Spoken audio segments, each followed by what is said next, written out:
fat makes you fat. It's not true. There are good fats that are available to us traditionally, like our pure ghee in our country. These are good fats which are great for hormonal health, your metabolic rate, for your overall energy. When we eat out, mostly it's hurried cooking. There's a lot of chaos in that kitchen. Whereas if you eat in a place of worship, you will see there is so much calm and peace in that kitchen, because they know they are radiating that calm and peace through the food to the people who are going to eat. So we call it prasad. The moment you take prasad in your hand or you eat prasad, your mind also is in a state of awareness and a more mindful state. And then it really doesn't matter what you're eating. I think human beings are the only species who disrespect sleep. You'll notice animals. You'll never see a night animal in the day. You'll never see a day animal in the night. And that's why we sleep. We sleep to recharge, to repair, to rejuvenate, to reboot our immune system, our brain. Everything is done with that beautiful sleep, which is free.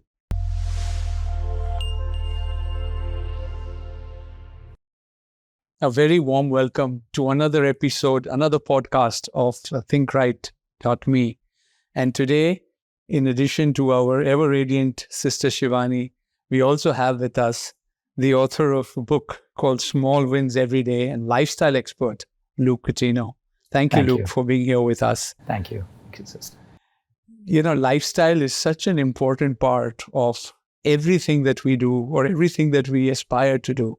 And we always find that, bringing mindfulness back into your daily life is such an important part of, being able to lead a life that is far more meaningful, that is filled with, a lot more, I would say, achievement, but also being able to do that in a manner that gives peace and is able to make a difference in wherever you go. So I think, we are here today to have a conversation around many aspects of lifestyle, including holistic nutrition, integrated medicine, and many other aspects that involve a large part of your expertise. So thank you again for being here with us. Thank you for having me.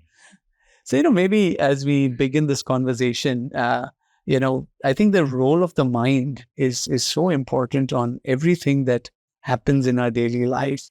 And I think you have really been able to study that pretty deeply. How are you seeing, minds shape up in today's times where there's so much clutter and there is so much, noise all around? How do people really be able to get a better hold of themselves, as they move forward? I think that's a great question. Like you said, I like what you said about the mind shaping up. It's shaping up all the time based on what we're consuming. So if we're consuming the wrong information or trends and fads, we shape our mind according to what we consume, what we believe, what we affirm every single day. And I think there's a negative and positive today to that, because we're surrounded with so much of content, so much of information, so many trends and fads. A lot of people, there's this beautiful saying, have a mind of your own. And it's so powerful because when we don't own our own mind, we allow it to be molded, shaped according to what's happening around us. And that's where the problems are. Like a simple statement, cancer is a death sentence. No, it isn't true. As we speak, there are millions of fourth stage people who are now in remission. So it's not a death sentence, but people who choose to believe that, their mindset starts to get shaped according to their belief. Or similar things, all teenagers are going to be bad today, or all marriages will break up, or all marriages will even last. These are belief systems that are shaped according to where we put our attention and our minds and our beliefs.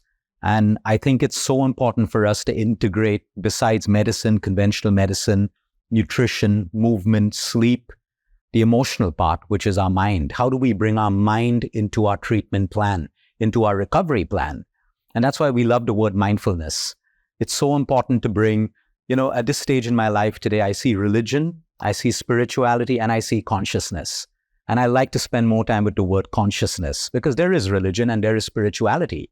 And people are still grappling within those two verticals because of belief systems. They want to conform their minds to a particular belief system.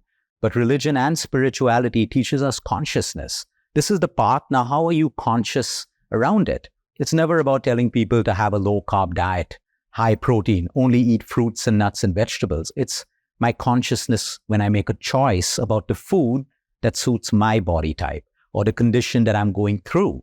It's easy to tell a cancer patient, stop eating sugar. And there are some people who will eat a little bit of sugar so consciously that the sugar really doesn't matter when it gets into their system. So I think the mind plays the most important role in any part of our journey, whether it's disease, prevention, recovery. And for that, we add mindfulness. That very, very powerful word that I have a disease today. Okay, I can go through fear, I can go through denial, I can go through anger, but consciously and mindfully, I need to reach acceptance. Because when I'm in a state of resistance, there's only resistance. But when I reach acceptance, I cross those emotions, which I should feel. Now in a state of acceptance, mindfully, I can choose the right actions. Otherwise, I'm resisting. Oh, I got cancer, it's a death sentence. Let me eat what I want. No, but consciously, you have it. It's not a death sentence. It doesn't have to be. That's destiny. We don't understand destiny. But we understand we have power over the actions that we can choose. And for that, it's mindfulness that helps us reach that particular point. And I think being able to be conscious and mindful 24/7, I think we are, the problem is solved, because acceptance and all of that becomes very natural to you when you are, in that state. But you also mentioned a very important point about, being positive around anything, any situation, that is happening in your life. And, we always talk about the power of affirmation, the power of being positive. So in this context, how do you see this entire thing play out, especially when we talk of the positivity around the mindful and conscious behaviors? Like you just said about conscious, be conscious of what you're eating, you're feeling. So the worst consciousness about how I'm responding to every scene. Every scene is demanding a response. Your behavior is demanding a response from me. Earlier, if I'm not conscious of my response, I'll just react. And so when I'm reacting, my response is dependent only on the vibration of the situation. And so I needed a perfect world to feel right here, to think right here. But then the most important thing about mindfulness is your response is not dependent on the situation. Your response is your response. It's your choice, whether it's my thought, my word, my behavior. And so consciousness means, out of what consciousness am I responding to every scene that's coming into my life? And when I become aware of my response, then I can choose a very comfortable response even in a crisis. Even in a crisis, because my response is mine. It's not dependent on the situation. And then we can think right, even when the situation may not be perfect. Like even if a disease, it's not a perfect situation, but that acceptance is thinking right. Resistance is not thinking right. So situation is not perfect. But before I take the situation towards perfection, I will need to take the one who is going to take the situation towards perfection. I have to take that one towards perfection. So the priority is always be perfect here and now radiate perfection there. Earlier we were living opposite. This needs to be perfect for me to be feeling perfect here. So we're shifting in mindfulness from being emotionally dependent to becoming emotionally independent. And that is what raises our emotional fitness level. So automatically conscious about everything, thinking, feeling, speaking, behaving, eating, drinking, then you will be aware of everything. Otherwise, we will just living in a reactive mode. Everyone is eating, so even I'm eating. Everyone's having this, so even I'm having this. I'm not choosing. I'm not choosing my response. So it completely changes everything about the way we live life. So lifestyle really starts from here. When people hear the word lifestyle, they immediately look here, what to eat, not to eat, when to sleep. Life, it is life, and life is here. When this life leaves us, this is a dead body. So first thing about lifestyle is how to think, feel, then will come eat, drink, because even that eat and drink I'm choosing from here. So if I'm not thinking right, I will not eat right. So it starts with that thinking right. A beautiful way to link lifestyle and being mindful within. Everything is within us. And, we continue to believe that everything else is around us and trying to control that. But, again, a very important point, the pandemic has really changed the way, the world experiences fear and so many things that have, since then triggered around the world, today. So, Luke, as you meet so many people, you look at, various people around the world who come to you for your advice as an expert in this space. How do you now link their mental health to overall wellness? What are you seeing, around you in terms of the change in people and this, we don't like to use the word stress, but, the levels of anxiety, fear, stress that people are experiencing today? So, I like to talk about the word perception, because a lot of people think the pandemic brought a lot of change, and it did, but it was just a different context. When we go to before the pandemic, there was a different kind of stress and fear still in people's life. It was of a different context. When we look at the data of the number of deaths of COVID, but we go back before the pandemic and we look at the number of deaths from cancer and diabetes per quarter, it still is way, way higher than the limelight thrown on that particular situation. So what I've learned from this, humans react to contexts. It's a different context, but fear and reaction, like Sister said, is our biggest crippling agent. It's just a different context that's creating fear. It was the pandemic. Today, for example, in Mumbai and Delhi, it's the pollution. People are like, oh no, our lungs are going to be scarred, all of that. So what we realize, people are in a very reactive state. And again, that starts from the mind. The context is very different. As we speak, there are still numerous deaths happening because of diabetes, cancer. Alzheimer's and dementia is claiming the lives of people moving into their 60s and 70s. Before it was 80s and 90s. But the limelight isn't on all of these. It's all fragmented. But human fear still continues to be the biggest problem. So it comes down to mental health. Again, how do we look at fear as human beings? What's going on in their mindsets? And the way we look at fear right now. So people are a lot of people say there's more awareness with fitness right now, post the pandemic. No, but there was awareness even before the pandemic. So the gap that I see is human behavior. People know, but people don't do. People don't do, I feel today, because when we study human behavior, it's because their goals are not aligned with their choices. They're not conscious about that. Everyone wants to be healthy, but the choices they're making are not aligned with their goal, their desire. So if someone's desire is to build $1 billion company, their choices will be aligned with the goal. But when it comes to human health and mental health, there's more information. Everyone knows we're in the age of, my mom, who's now 79, said that you'll have so much more information than we had. And yes, but it's a problem because no one's using it. There's a lack of action. So when we look at that today, you can actually tie it in with fear. What is fear? Fear is nothing but a messenger. It's a messenger, but it grows more and more when it lacks action. So if there's a fear today, a fear of sickness, what can I do? And take that action. That starts to dissolve fear. It doesn't become controlling over us. But the point is there's fear and we start talking more about it, seeking opinions, trying to conform. Everyone has the same fear. And now that fear becomes stories and illusions that may never come true. But the lack of action keeps us in fear. So when people come and talk about the amount of cancer growing, yes, it is growing. My next question is, so what can we do about it? And everyone has something that they can change right now in their lifestyle, mind and physical. So what we see are different contexts. Look what's happening around in the world. There's always something happening. But the point is, what are we doing consciously as individuals? We're conforming to fear and allowing it to consume us, become like puppets of fear. But we're lacking that action. So I feel we're in a state where action has to be, celebrated or inspired into people's lives. Sister Shivani talks so much about affirmations and minds, and people love it. And then some of our own patients who follow her, after a week, they're feeling low again. We're like, what did you stop?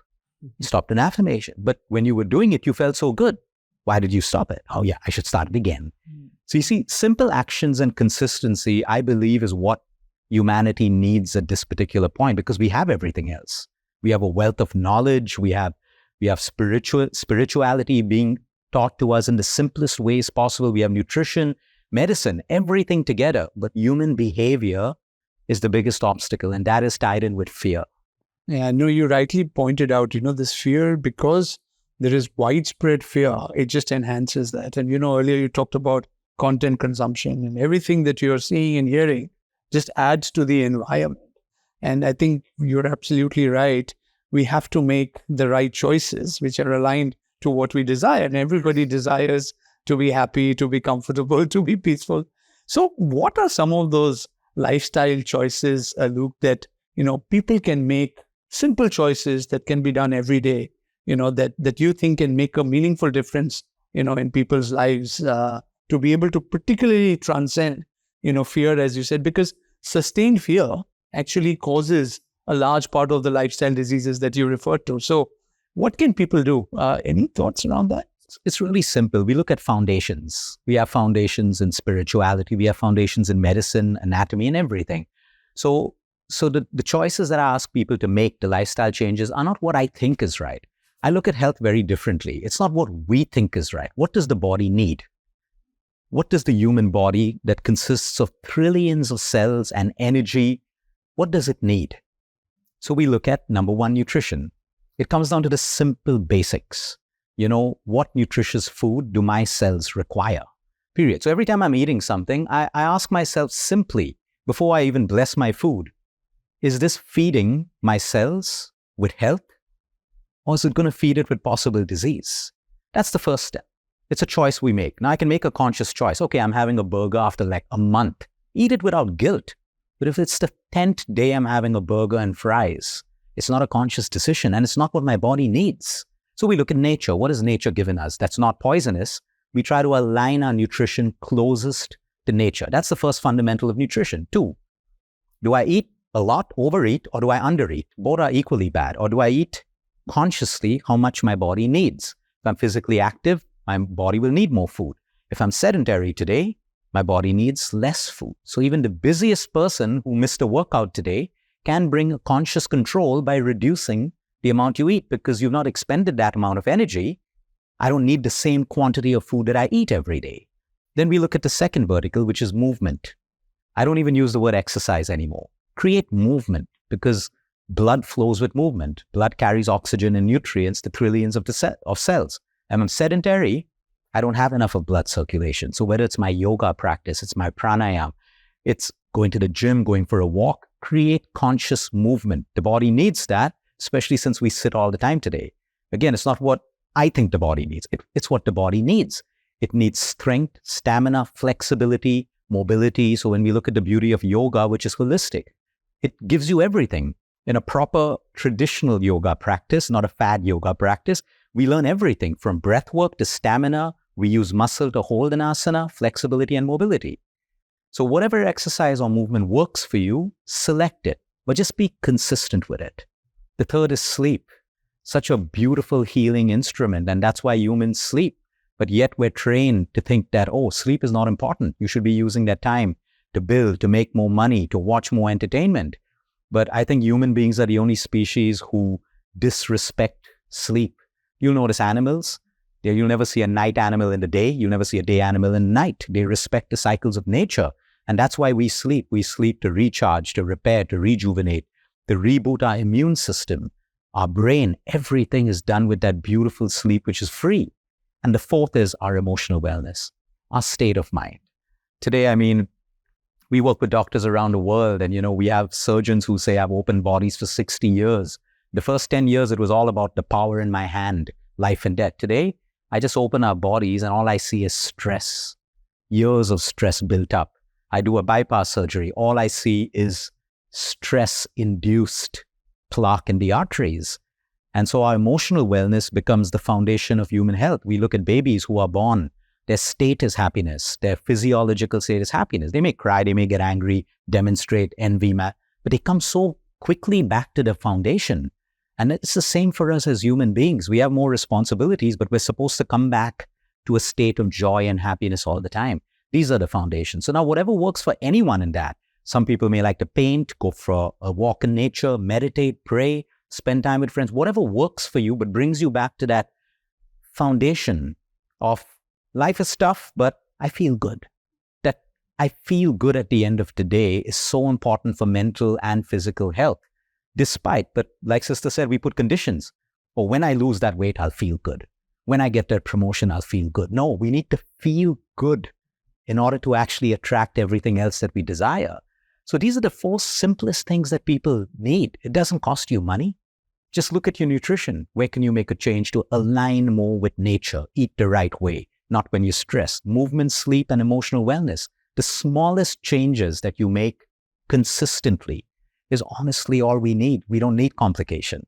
Yeah, I think, using think right and, being mindful to eating right, to moving right, to sleeping right really creates your right life. And I think that's something that we've been discussing is, how do you bring about the thought, a mindfulness-led lifestyle change, which will lead you back to where you said, what you're born with, right? When you're born, you're gifted with the, all the attributes of a perfect life. And, you keep going and coming back because if you see children, they're always living in that moment, right? So the moment we can all bring our lives to this moment and lose context of time because it's the past and the future that, brings about anxiety and stress, and just being in the moment and finding a way to get into that state, every single time you feel you have moved away is really being mindful, is being about to be able to be in that state and then control your thought and everything else. And, you always talk, Shivani, about the impact of food in being able to bring you back, all the time or keeping you in that state in many other aspects. So while there is this whole aspect of nutrition, making the right choices, I think the relationship with food and the ability for food, to be able to create that impact on you and, the many facets of food that many times are not talked about, right? The person who's preparing the food, the thoughts of the people making that food. Maybe if you can share a little thought. So I think that combined with the right choices could probably enable us to get into that zone a lot more. So like Luke said, the choosing the right diet. So I think a lot of people now have that information, they're learning, they're choosing the right diet, but it's about choosing the right food, cooking it the right way, eating it the right way. Because if I'm choosing the right food, but I'm hurried while eating, normal today, breakfast is hurried. Literally, people use the word, let me grab my breakfast.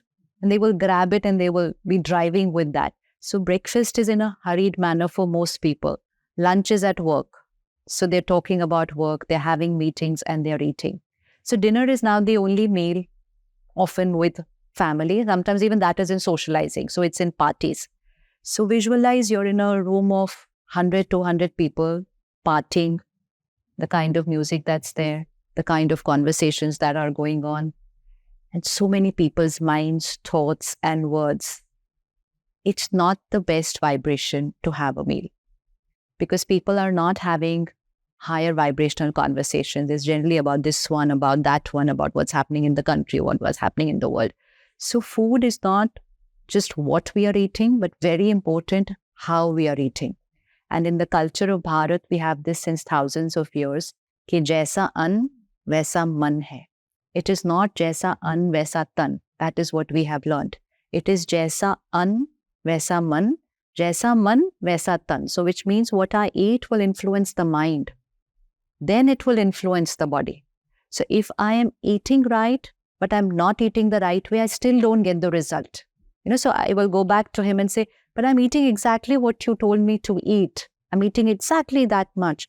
But if I'm eating it watching TV, if I'm eating it having a business conversation on my phone, if I'm sitting with family, but there's a major problem discussion going on, if I'm eating, but I'm feeling guilty about what I'm eating, or I'm rejecting what I'm eating, but I'm still eating right, I still won't get the result. So nutrition plus vibration of the food is what is important for the mind and for the body both. So first, choosing the right diet. Second, cooking it the right way. Hurried cooking. So when we eat out, mostly it's hurried cooking, because they're cooking for so many numbers. They're in a hurry. You have to send that order, send it to their table. There's a lot of chaos in that kitchen. Whereas if you eat in a place of worship, you will see there is so much calm and peace in that kitchen because they know they are radiating that calm and peace through the food to the people who are going to eat. So we call it prasad. But prasad is not just what we are going to get in a place of worship. Prasad is what we can cook at home. So one, cooking in a very, very peaceful state of mind. So you cannot have movie songs playing in your cooking because those words will also energize your food. You can't have this earplug and you're gossiping with someone and you're cooking. Cooking is not a side business and neither is eating. So have a high energy words playing in the kitchen. Before you clean the kitchen, clean your body. We take care of cleanliness going into the kitchen. Clean your mind. Suppose you've said something to me and I'm hurt. And now I go into the kitchen and I start cooking. Not the right way to cook. So I will first sit with myself for a few minutes, resolve the conflict here, heal my mind, say my affirmation. Now go. I'm creating something which everyone's going to eat and it's going to heal everyone's mind and body. So that moral responsibility while cooking. So have high energy words playing in the kitchen, like anything, prayer, bhajan, mantra, whatever everybody likes. It's very important to have that. And there are so many people we see who've done that and they can see a big, last evening, I was there in an event and there was this couple and they said, oh, we experimented, we got result. I said, what did you experiment? So the husband says, my wife had been complaining, I'm too tired, I can't cook. So they got a staff member to cook. He said our fights increased. We were fighting almost every single day.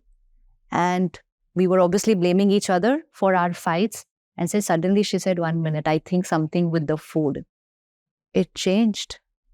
She just went back to cooking and it changed. Not that there's anything wrong with the person who's cooking. It's just that if the person is stressed or if the person is anxious, if that person is having a problem back home in his family and he's thinking about it, he's not consciously radiating the right energy. Because cooking doesn't require the mind sometimes. You just have to keep doing this.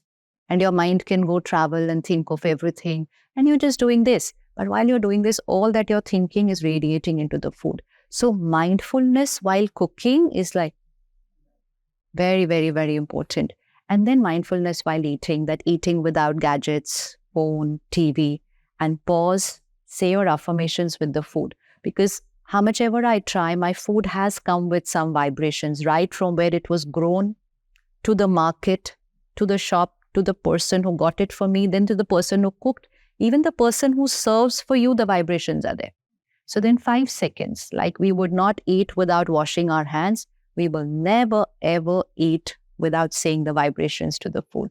So if my vibrations are, I'm a powerful being, peaceful, happy, perfect, healthy, and someone's cooked with stress and anxiety, so at least by that 5 seconds will make a difference. So cooking, eating, gadget-free, and then say your affirmations while eating. And as far as possible, silence while eating, or then minimal happy conversations, which means no lower energy words in your food. I was once sitting with a family, big dining table, 8 people there. Everyone had this glass of water.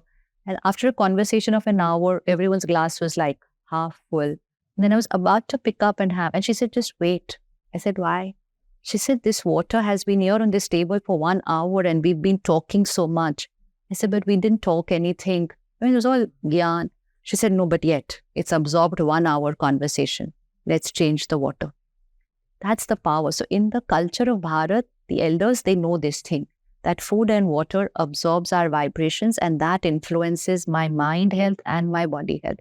We just take little care towards that, and this aligns together, gives healing to the mind and to the body both. No, it is so important, that one is able to make, like what you said, the right choices, not only on what you eat, where you eat, when you eat, how is it cooked, where are you eating, and I think at times when people look at so much, it just becomes a little too much, maybe, right? So I think it's also a journey, but I love the one thing that you mentioned about prasad, right? Because when you look at prasad in our Indian context, it has been made in a manner that is, energizing, right? So if every person, and the moment you take prasad in your hand or you eat prasad, your mind also is in a state of awareness and a more mindful state. And then it really doesn't matter what you're eating, because, we know of monks who accept whatever is given to them and they just eat it in a state of acceptance, to the earlier point. And it does what it needs to do to your body. It doesn't at that point matter what you're eating. So maybe this is a very simple choice that everybody can make. But Luke had shared with me last time. Remember you can share that, like that some people are able to buy what they whatever you prescribe for them. But some people can't afford that. And yet how the healing happens, if you could share that. Absolutely. So we have patients across different demographics, and some of them can afford all the superfoods and everything, but it doesn't work for them. They're still eating in fear. They still find fault with the way it was cooked or made and all of that. And we have people below poverty line, less privileged, primarily cancer patients, who will just be so grateful for whatever they get. And that food works like medicine. And then it actually ties in with the thought process of, I don't like using that word of third world countries anymore, but a lot of the junk and processed food goes to these companies as CSR sends it to parts of Africa. I've been on those projects where they get, big cans of Nestle, Nesquik food and all of that. And you would think that they would have the same lifestyle diseases that we have consuming that. They don't. They're just so grateful. It's an energy that's coming to them. So really, when I see people eating in fear all the time, I can't eat this. I ate an extra almond. There's so much of stress and fear that even the almond you ate is probably not going to, you've already rejected, or you're eating a dessert, for example. Enjoy it or don't eat it at all. Oh, yeah. Make a choice, because if you've rejected it, it's going to make me fat. It's going to make me sick.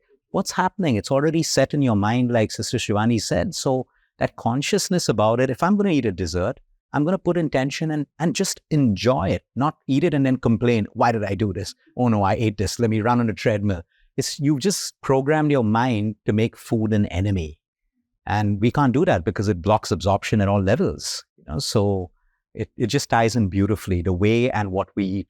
But your experiences about how, what you had said about power of mind and even the disease creation in the body. Mm-hmm. Like, your feedback from people. Yes. That, like, we all keep hearing this word that most diseases are psychosomatic, and we suddenly start saying, oh, so is it my mind? So how much is it really the power of the mind or the emotional health? So I wish I could put a number to it, but How over much the in the last, sense, like overall, yeah. It's overwhelming, because over the last couple of months, I've had patients who've come and said, I've manifested my cancer because of Many my people thoughts. say that now. They come directly. Yeah. Before we would lead them to a Yeah. diagnosis. Yes. We would lead them to this. Today, they're upfront. I've manifested my own cancer. And I say, how? What? Because we don't want people also to have a false belief. They said it. Every time I eat, I think I'm going to get cancer. Every time I'm sleep deprived, I think I'm going to get cancer. They've built so much of fear, which is not their fault. They've seen someone go through cancer, but they've allowed their fear to become unreasonable in their mind. Today, it is so common for patients to come up today and say, I manifested, I brought this on. Literally. And that's the power of the mind right there in front of you. Because when I look at their diet, it's not even close to an unhealthy diet that could cause. In fact, it's very rare to see a diet that has caused cancer. Very, very rare. It's everything together. The mind first, immunity, everything that compromises immunity has the potential of causing any cancer in the body. So I would put 100% statistic to the mind and cancer. There are people who have lived in fear. I never want to get cancer. Whereas when we learn from Sister Shivani, how do we change that to a positive affirmation? It makes all the difference. Of course, no one wants to get cancer, but if we go on repeating it, our mind only starts to see and believe that, because the subconscious mind doesn't know the difference between a truth and a lie, between reality and imagination. So that's where the positive affirmation of changing that, I don't want to get cancer, to something positive, which I'm sure Sister Like, my body is perfect and healthy always. Healthy. Yeah. Right there. But we see it. There's 100% correlation between mindset and disease. So how do we take this data point out, right? I mean, today, when you talk to doctors, you look at science as a whole, of course, this is one part, but this is like what you say, it's 100% correlation.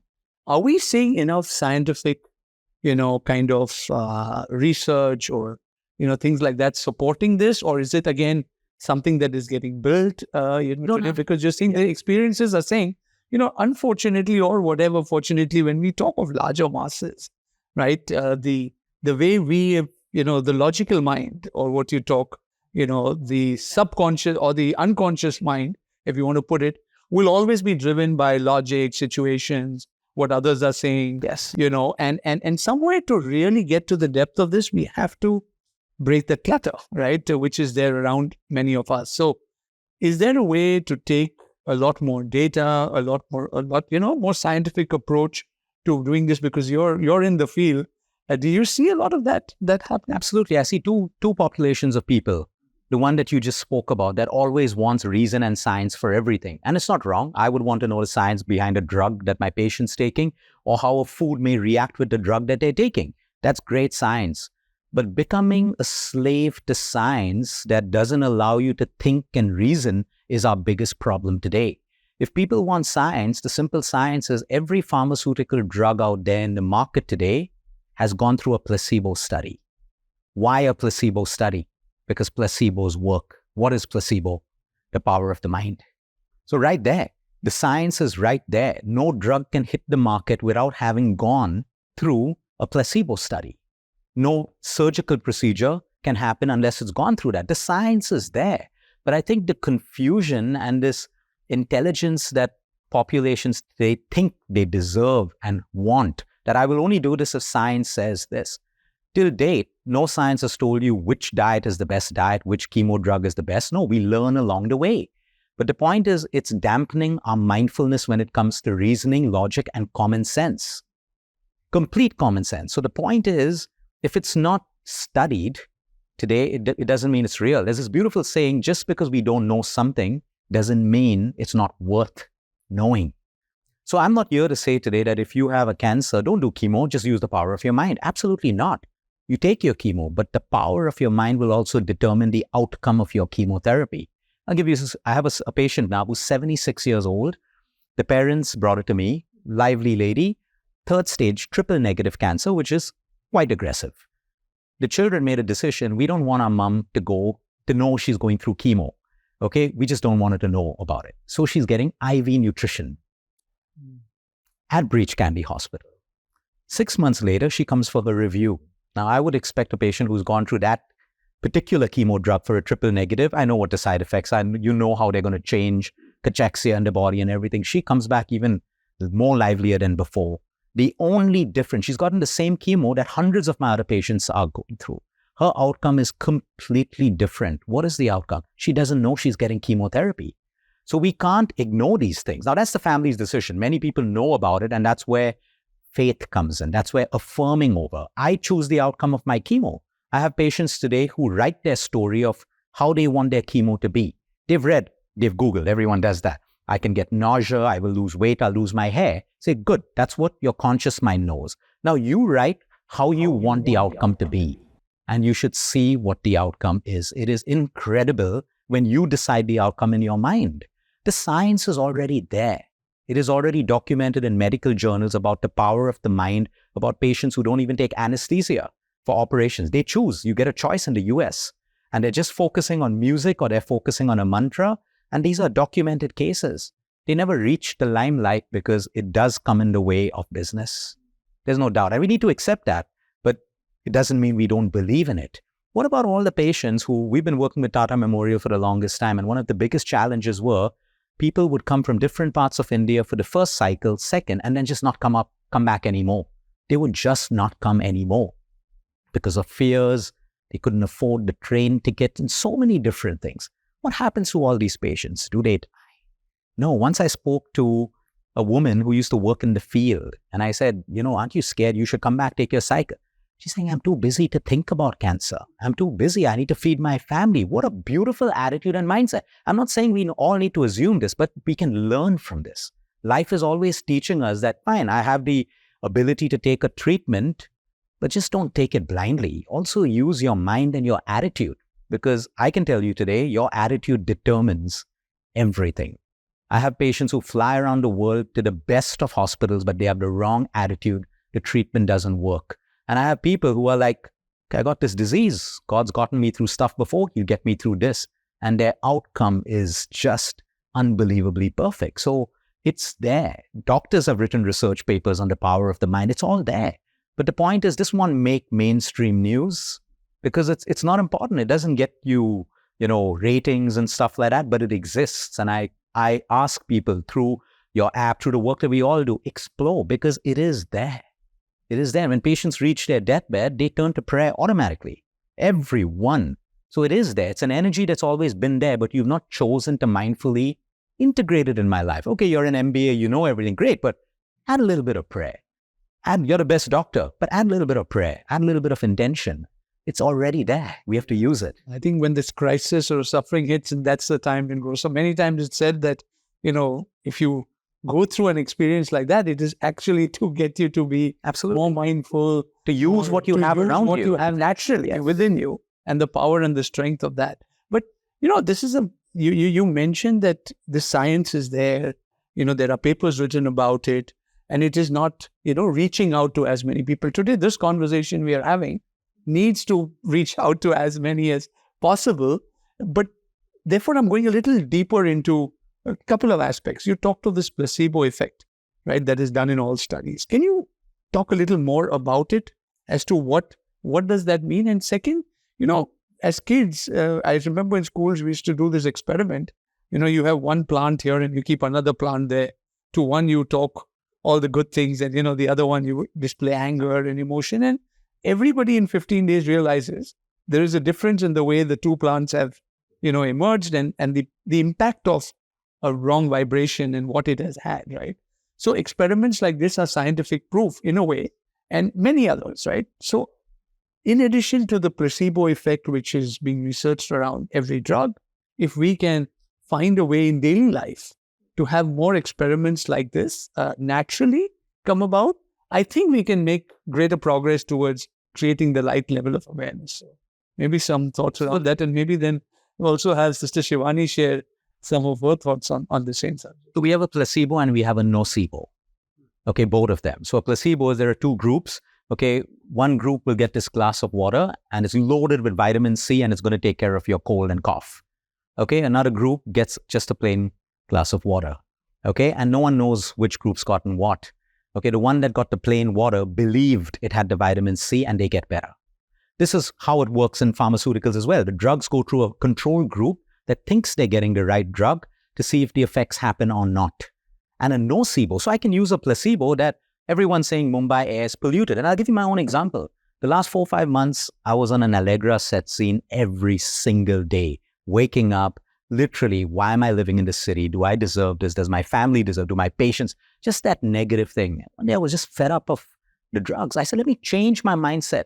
I'm in this city. If I'm meant to move from this city, it will happen. I dropped resistance, and I promise you, it's been 3 months. I've not taken a single Allegra or Setsin. It's a change in my mind. This is proof. It's just, I use the placebo effect because I'm creating it. So I'm creating a nocebo because I have so much knowledge of lung cancer. The first thing that happens is pollution has a direct connection with your lungs. So I'm building my own fears, telling my own mind the outcome of everything else. But I just changed it. So a nocebo would be that, oh, don't drink outside water. Outside water is really bad. It's going to make you sick. Now you believe everywhere you drink outside water, even if it's good, it's going to create a problem. Or don't talk to this particular person. He's like this. Maybe that person's bad for some things. But now your nocebo makes you believe the whole of the person is bad. And that limits us in our own evolution or the work that we may get out of an employee or out of a patient or whatever it is. So that's a nocebo. When I say I build negativity around something and I start to believe it and in my own subconscious mind. So placebos, we can use it all the time that, oh, Mumbai is full of traffic. It's horrible. It's going to be, yes, it's full of traffic, but it won't affect me if I stop thinking about it in that way. There is traffic. Now, what can I do when I'm stuck in traffic? I can call my mom. I can listen to a podcast. I can do so many things rather than sitting there and looking at everyone going through traffic and just building my own thing and attracting more of it. So the whole point of a placebo is, example, the work of Dr. Bruce Lipton, Dr. Joe Dispenza. These are documented books by doctors who even write that medicine writes it off as a one-off incident. But here's someone who's built his entire vertebrae, crushed in an accident, told by the entire medical world it can never get better in his mind. So now you look at these things and we say, what if I use this? What if I used placebos? We're not talking about false hope and we're not talking about toxic positivity. Some people are toxic positive all the time. They don't want to feel their emotions. We're supposed to feel sadness. We're supposed to feel grief. We're supposed to go through the feelings, but not let it consume us. It's like a messenger. I'm sad. What can I do about it? I'm fearful. Toxic positivity. I'm never sad. I'm never fearful. That's bad for me. But the point is, how can I use placebos? Like every cup of water I drink. This is something I learned from the royal family in Dubai. Okay, one of the sheikhs, Sheikh Abdul Aziz, very spiritual. He said, put anchors with everything that you do. So every time Luke drinks water, it's cleansing me, it's giving me energy, it's growing my hair. I make the anchor because the subconscious action is drink water. But now I have an anchor. After a while, my subconscious mind believes every time Luke drinks water, whether there's a germ in it or what.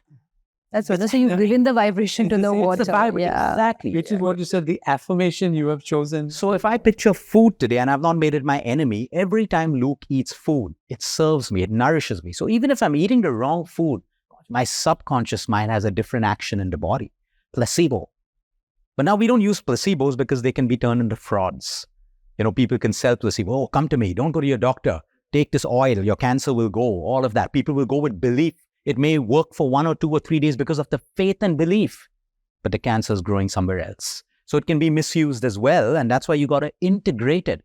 That's why a doctor has so much of power to tell the patient, hey, you're going to get okay. You are going to be fine. Don't give them false hope. Give them hope, real hope. And what does a patient want? Reassurance.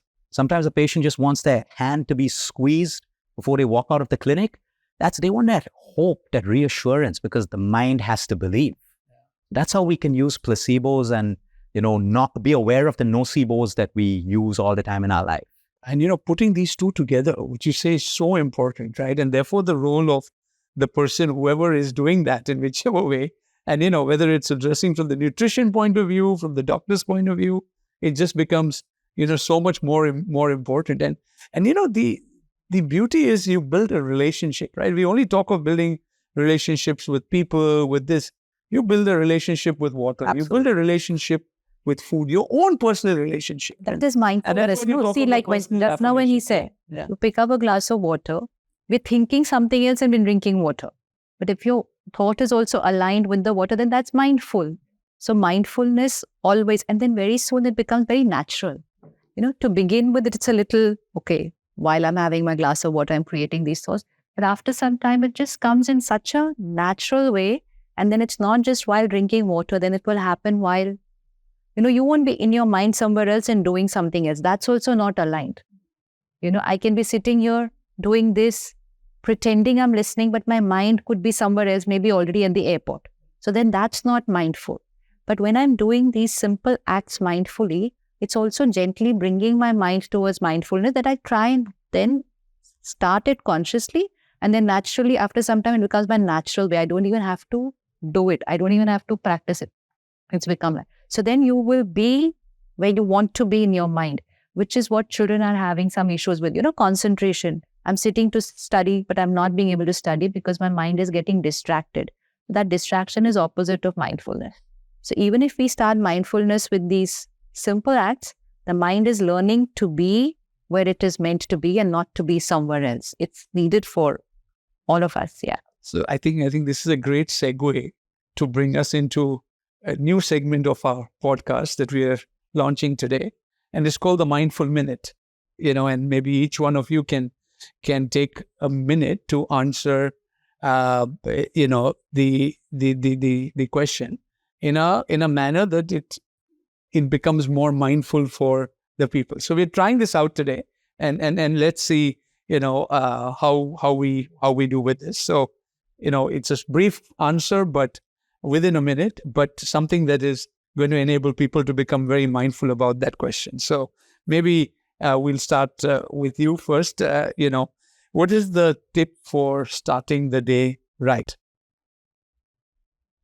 Starting the day right with consciously the first thought for me is with gratitude. So it's just a little practice, but now I can see the benefit of that when I start gratitude first thing in the morning, I've realized I am more accepting during the day. I have become less critical and judgmental about things because gratitude was the first vibration tuning in the morning. So for me, gratitude first thing and then meditation. How about you, Luke? Yeah, for me, it's become prayer before I even get out of bed now. Even the shortest prayer. I just feel good. And then it ends in gratitude after that. So I like to pray, gratitude, and then get out of bed. And I've been doing that for about a month alone. And I really think it makes a difference. The flow seems so much better in the day. But this is even before I get out of bed. Like I'm still in bed, and then once I'm out of bed, I move on. So it's the first minute of your day. What should that first minute of your day look like? And I think what you rightly said, there's gratitude, and what you So basically, every saying is actually saying you're tuning your mind to the higher vibrational thoughts first thing in the morning. Otherwise, normally our first thought would be, oh, I'm late. Oh, I have so much to do. So you're taking, it's like well begun is half done. No? So that well begun is that first thought in the morning. The first, if that very often you wake up, right? Like I said, even before you're out of bed, and you realize you've woken up with a thought, which is probably troubling you or something. And sometimes you blame that, that episode or that situation in your life and say, oh, I'm not able to sleep well, I'm stressed, because, that thought keeps coming into your mind. And I think that's where we need a mindful minute, to be able to say, for a moment, let's move away from the thought and create our own vocabulary. I often wake up with an answer. I don't know, it's been happening very often. And now I've realized that something that was on my mind, even if it was something new, what has to be, anything, not that I put it as a question, but later on in the morning, I realized, yes, it was a question for my mind. And then my mind has done some homework during the sleep. And what I've realized is whatever, and that's not a thought created consciously, but it's just that you wake up and it's as if somebody gave you the answer. And over a period of last few years, I just go and implement that answer without thinking, whether it's logical, right, or nothing. I just go and implement it. And it's always, always, always turned out to be right. But it's always turned out to be for the right outcome. So it's probably the intuition mind or the subconscious that did the work on something during the day where you did not get an answer, and then gives you that as the first thought. Before you even create a thought. It's gratitude and meditation, but creation thought. And this is not like a gifted thought. I think it's absolutely right. It happens to me too, particularly when you wake up early in the 4:30, 5 a.m. Yeah. It's, therefore they have this 5 a.m. club and they talk of many people being able. The challenge is then you get logic and you get other things, and that answer probably that came, might get changed during the day. But for you, what you're saying is very powerful. It's at 4 o'clock. It's 4 o'clock. Yeah, if you take that answer and because you also put your positive affirmation behind it, and that's probably, the best answer for I was doing a podcast with Dr. Kiran Bedi, and I was talking about this 4 a.m. And then she said, oh, I did not know that the 4 a.m. time is so powerful. She said, when I became the governor of Pondicherry, she said it was a completely new thing for me. I didn't know what it would be all about. She said, I just started waking up early in the morning. And she said it was as if something was just downloading. And she said, I would just start writing. And she said, my people were like, from where do you write all these things that have to be done? Because when they come, she said, I used to have a lot that, she said, but I did not create it. It was as if it was just downloading at 4 a.m. in the morning. And then I just gave it as instructions at 9 a.m. when everybody came. And she said, that's how I did governance there. So that time is very powerful. That's why it's called Brahma Muhurat. Brahma Muhurat. Muhurat means the highest vibrational time. And Brahma means creation. Said Brahma created the world. So it's the creation. So the creation of new, consciousness, habits, lifestyle, intuition. So that's why it's called Brahma Muhurat, the highest vibrational time for creation. Now, that's beautiful. If I add a little science over here, this is also documented in journals of medicine. So I think Thomas Edison, Edgar Allan Poe, they all use this. The state between wake and sleep and wake is the most powerful for the subconscious mind. So if you put an intention in or you put a question in, when you wake up, it's usually there. So Thomas Edison would do this. He would have like a metal ball in his hand, and when it dropped, it would wake him up immediately. And he would actually start thinking at that particular point, because it's between subconscious and conscious where it's the most powerful. So it's actually recorded in medical journals when doctors, when health professionals don't know what to do further in a particular surgical procedure. A lot of them practice this particular between sleep and wake. What's the question? What's the problem? Think about it, drift off into a sleep, and the ball falls and you wake up suddenly. You're in between that whole phase. So and you get the answer. Yeah. So like I said, it's documented science, but then we have spirituality that has this way before it even became a science. No, and you started out with that same point, right? There's religion, there's spirituality, and that all of these in some way have incorporated all of this to get people to, be able to align around this. But somehow, there's just so much other clutter that we need to have these kind of conversations to try and see how we can get more and more people, back to understanding this very, very powerful thing that exists within each one of us. And it's there in everyone. And, sometimes once you understand it or you experience it, you realize that, this is something you want to share with as many as possible. And we find that happening, at scale today. And maybe, as you always say, the way we will all come back into consciousness, or the human society will move back, is one person at a time, being able to make this shift. And, all of us have to kind of work together to see that change happen. But no, thank you for that. While that was a mindful minute, we got a little deeper into that, but your answers were well within a minute. So I think, think of that first minute of the day, and what's that thought that, or answer that comes to you based on the question you put in, probably before you went to bed. Thank you for that. The second mindful minute question is, one thing you must incorporate and one thing you must avoid. Maybe we start with you this time. I think the one thing that we must incorporate is being aware of what our thoughts are creating for us. It's the sensation. We can't track our thoughts all the time, too many. But if I'm suddenly feeling low, can I be aware of what am I thinking? And now I have the possibility to change that thought, or direct that thought, or address that thought. So I think that's something that we got to incorporate, that mindfulness based on a feeling, because a feeling cannot happen without a thought. And I think the one thing that we need to stop doing is constantly operating from a state of ego, and pride. Everyone has it, because then, like Sister said, why does she get the answer or a download, like she said, which is very powerful? You're connected with your higher self. When you're operating out of the ego and pride, it is not possible, because it wants to protect you. It wants to keep you on a pedestal. I think the one thing we need to become mindful is, my decision, or what am I doing? Is it coming from ego and pride, or is it coming from our higher self? And honestly, it sounds complicated, but it is easy when we start mindfully looking at the decisions we make and the outcome that's happening. Oh, that happened because it was a decision out of fear, which is the ego. Higher self, very, very different. Same question. So everything that we learned today, incorporate consistency. We do this right, we eat right, we do our affirmations, but that consistency. And second is remove guilt. So in case you missed it one day, then don't create so many waste thoughts of guilt over it. 1 second of realization, this is what I had to do, and then just change it to the next minute.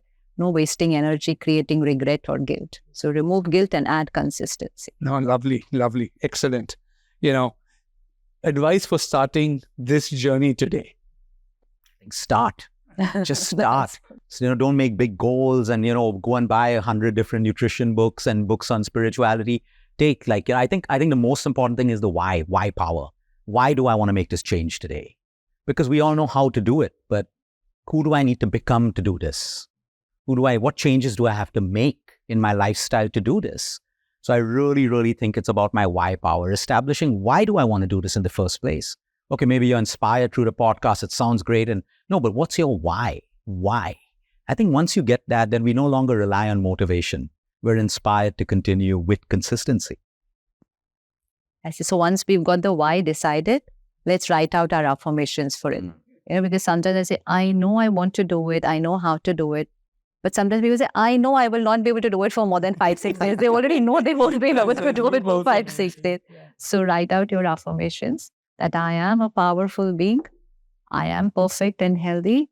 And I walk daily. I exercise daily. I move regularly. I eat right. So put it as your affirmation so that what you want to do and how you want to do will become easy, because your mind will also be aligned with that. So just whatever you've chosen to start practicing, immediately create an affirmation for that I'm doing it consistently. Because somewhere we say, no, I know. People say, I know, because it's their past experience. So they say, I tried, but it didn't.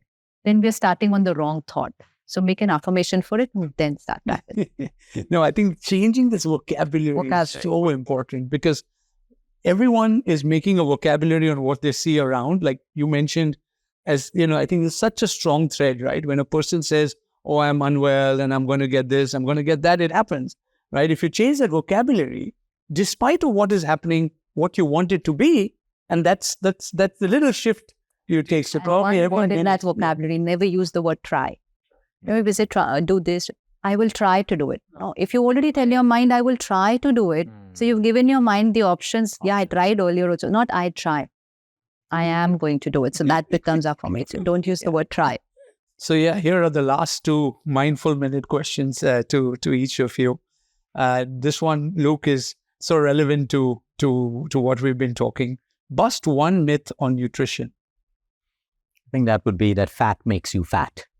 It's not true. The bad quality fats, which are all your junk and your processed foods, that will definitely lead to metabolic syndromes, which will make you fat. But our good fats that are available to us traditionally, like our pure ghee in our country, these are good fats which are great for hormonal health, your metabolic rate, for your overall energy, for regulation of body temperature. That's why it's always existed in our culture for tens of thousands of years. But then we heard fat makes you fat. So people went on low-fat diets and they started having hormonal issues and other problems. So that's one myth that our country really needs to break. Fat doesn't make you fat. It's the quality that matters. Lovely. It's not just what you're eating, but how you're cooking and how you're eating. That's going to give you healing in the mind and the body. Yeah, and we've had a long discussion on that today. And the last one, I think the question itself is a little wrong, because how to stay positive in challenging times? Because if one had an opportunity, the time should not matter, and you can stay positive. But, it is true to the larger, population that, when you read and you see so much, right? We talked of course, there's COVID, and then now there are wars, and, and everyone prays for a larger collective outcome of peace. And that we see so many efforts happening around the world. So what can a person do to stay positive all the time? I think what I've learned from my patients is the power of faith. When we have faith, there is automatically peace, irrespective, because there will not always be answers to questions of what's happening in the world, why it happened to someone. I mean, this is beyond our thought process. It's destiny, like some people call it. But when we have a strong faith, it's like a safety net. It allows us to be positive, even in situations which are highly negative. I believe faith is everything when it comes to positivity, because we can't keep changing thoughts all the time. We can be aware. But the whole point is I choose to be positive today, because no matter what's happening in my life, I have faith, I have a knowing that I'm looked after, I'm guided, things will be okay. And even if they're not, I'll be looked after. And I think that faith brings you peace and positivity. Positivity by consuming the right emotional diet. If I consume, that's where study, faith, even faith, if I have to create faith, I study something, I understand, yes, the higher power is with me, I'm taken care of, everything. I need to consume this. So I read it from somewhere, I listen to it from somewhere, then I make it my thought, then I keep saying it to me. And then my mind starts thinking in that direction, even if everything is okay and even if something doesn't go right. And we've seen the power of this in the toughest situations of people's lives. Even when they lose a family member, they have that right study or that right information coded since years that right now the soul has moved forward and we have to send them with a lot of love and gratitude and prayers. And so they shift from not grief, but actually gratitude and blessings for the soul that's moving forward. So, the toughest scene of life also, you're able to cross it with a lot of dignity. You're missing the person, but you're not grieving. You are sending that person with love and blessings. But that's because you were understanding it, working on it for years. And then when that moment came in your life, it just came natural. It's like you were eating right. And then that health came natural to you. No, I think, the most talked about question, even in corporate world, is how do you navigate the VUCA times, all the volatility and disruption that we are seeing in the world. And everyone is trying to do that. So, having the right knowledge and then keeping the right study and the right faith is probably most critical. I think it's been such an enriching session, to have both of you talk about, so many topics. And Luke, I want to end with, you have written this great book, on how do you really, make sure that you have small wins every day. And I think, it's something that can touch a person multiple times in a day, I'm sure, and something that you can tell us about what inspired you, to write that book and what's that message that comes from the small wins every day. I think a conversation like this today, integrating with something like that would be wonderful, for people. I think the message I was trying to drive was consistency. Because when we looked at the data of our patients over 13 years, the ones who were really successful through difficult diseases, difficult journeys, we looked at what they did, what changes they made, kept medicine aside. And the one thing that we saw were the smallest changes that they made consistently brought the results compared to other people who were making it but falling off track, never getting back on. I can't do it. It's too difficult. I'll try again. But the outcomes were different. And then it's connected with the human mind again. Dopamine. Every time I have a small win, it's a reward molecule. I need to celebrate it, be grateful. Now the mind remembers it. But the moment I fail, oh, I can't do this ever again. Your brain is not going to allow you to do it because it doesn't like to fail. Then your ego comes into play. So the whole concept was, how do we take the smallest wins that people can, I'll take this and I'll just do it for a couple of days, consistency. And that was the whole vision of the book, based on real life stories and changes that people made. So we've had multiple conversations, and we look forward to everyone, making those small wins daily to bring about a much more holistic change in practice. Thank you. Thank you, Sister Shivani. Thank you so much. Thank you, Sister. You too can start or enhance your mindfulness journey using the Think Right app on iOS and Android store. It's got a huge number of daily affirmations, daily journeys, daily meditations that will enable us to hold your hand as you move in this transformative journey of life.